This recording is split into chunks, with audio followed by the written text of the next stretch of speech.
திருமால் பெருமைக்கு நிகழேது உந்தன் திருவடி நிழலுக்கு இணையேது பெருமானே உந்தன் திருநாமம் 10 பெயர்களில் விளங்கும் அவதாரம்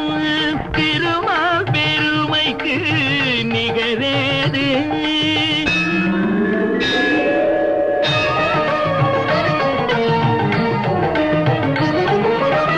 கடல் நடுவே வீழ்ந்த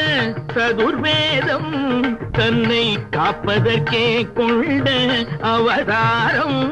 மச்ச அவதாரம்